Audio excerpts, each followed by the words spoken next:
बहू का लौटा बचपन। रश्मि की सास उससे बहुत काम करवाती थी, इससे वो बहुत परेशान थी। एक दिन सास कहती है, बहू, रसोई का काम खत्म हो जाए तो मेरे कमरे में आ जाना, कमरे की सफाई करनी है। ये कहकर सास वहाँ से चली जाती है। ये सासू माँ भी ना एक के बाद एक काम देती ही जाती है, जैसे कि मैं कोई बोतल से निकली हुई जिन हूँ। रश्मि अपने सास के कमरे में जाती है और स्टूल पर चढ़कर सामान निकाल रही होती है। अरे बहू, संभाल कर, मेरा सामान तोड़ मत दियो। वाह, इन्हें अपनी बहू की कोई चिंता नहीं है, सामान की पड़ी है कि वो ना टूट जाए। अब तो इनका सामान तोड़ना ही पड़ेगा। रश्मि सामान हाथ में पकड़ लेती है और नाटक करने लगती है। सास ये देखकर घबरा जाती है। अरे बहू, मेरा सामान बचाकर कहीं गिर न जाए। हाँ हाँ मम्मी जी, नहीं गिराऊंगी आपका सामान। रश्मि का सच में बैलेंस बिगड़ जाता है। अरे मेरा तो सच में बैलेंस बिगड़ रहा है।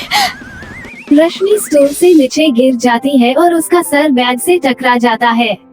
रश्मि के सर में दर्द होता है। वो बेहोश नहीं होती है मगर अचेत पड़ी रहती है। ये देखकर उसकी सास घबरा जाती है।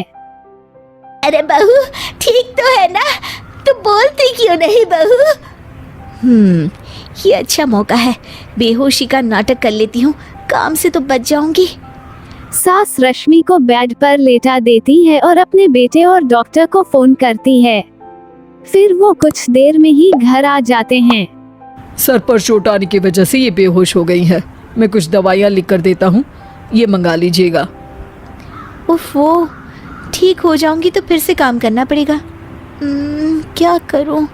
अरे हाँ, ऐसी तरकीब निकाली है जिससे काम भी नहीं करना पड़ेगा और मेरी प्यारी सासू माँ को भी सबक सिखाने का मौका मिल जाएगा। डॉक्टर चला जाता है और रश्मि होश में आती है। तब वो बच्ची बनकर यादाश्त खोने का नाटक करती है।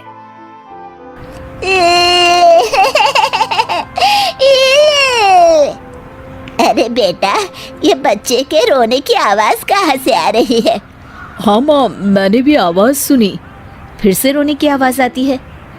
अरे ये तो मेरे कमरे से आ रही है। वो दोनों कमरे में आते हैं तो रश्मि रो रही होती हैं और बच्चों की तरह हरकतें करती हैं। दोनों उसे देखकर हैरान हो जाते हैं। मेरे मम्मी जी पापा कहाँ है? मुझे आइसक्रीम खानी है। अरे सूरज, ये तो बच्चों की तरह बर्ताव कर रही है। हाँ माँ, लगता है चोट लगने से इसके दिमाग पर असर हुआ है। आप लोग कौन है? मुझे मम्मी के पास जाना है। अंकल अंकल, मुझे मम्मी के पास जाना है। अंकल? अरे रश्मि, मैं तुम्हारा पति हूँ, क्या तुम्हें याद नहीं है? पति क्या होता है अंकल? और ये बूढ़ी आंटी कौन है? बूढ़ी आंटी? बूढ़ी किसको बोला? बूढ़ी को बूढ़ी नहीं बोलूंगी तो क्या बोलूंगी? तुझे तो अभी बताती हूँ मैं। बूढ़ी आंटी, गंदी बूढ़ी आंटी, गंदी बूढ़ी आंटी।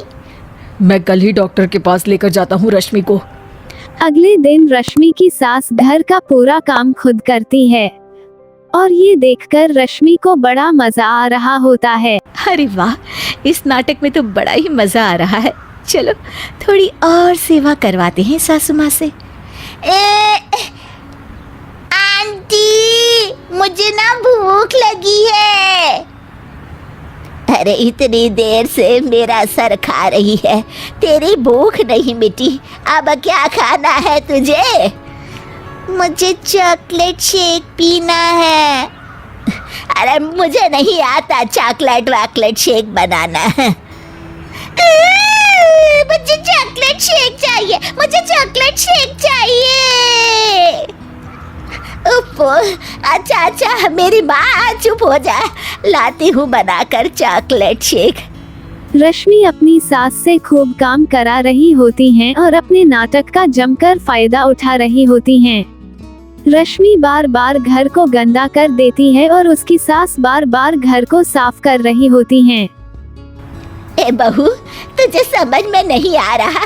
कितनी बार कहा है कि एक जगह बैठ, अभी एक थप्पड़ लगाऊंगी तुझे। रश्मि रोना शुरू कर देती है।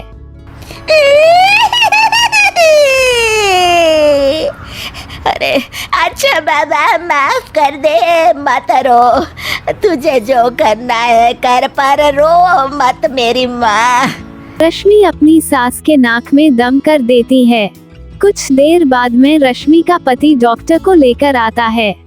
डॉक्टर पूरी तरह रश्मि की जांच करता है। मुझे लगता है कि इनको हॉस्पिटल में ले जाकर स्कैन करना होगा, तभी कुछ पता चल पाएगा। बाप रे, मर गई। ये तो हॉस्पिटल ले जाने की बात करने लगे हैं। नहीं नहीं, मुझे हॉस्पिटल नहीं जाना। नहीं नहीं, मुझे हॉस्पिटल नहीं जाना डॉक्टर अंकल, गंदे अंकल, मुझे नहीं जाना। तभी डॉक्टर एक इंजेक्शन निकालते हैं और रश्मि के लगाने वाले होते हैं। नहीं नहीं, मुझे इंजेक्शन मत लगाइए डॉक्टर, मुझे इंजेक्शन से बहुत डर लगता है। मैं तो नाटक कर रही थी, मैं बिल्कुल ठीक हूँ। ये सब देखकर डॉक्टर और रश्मि की सास और पति दंग रह जाते हैं। और इसके साथ ही रश्मि के इस नाटक का हो जाता है दी एंड।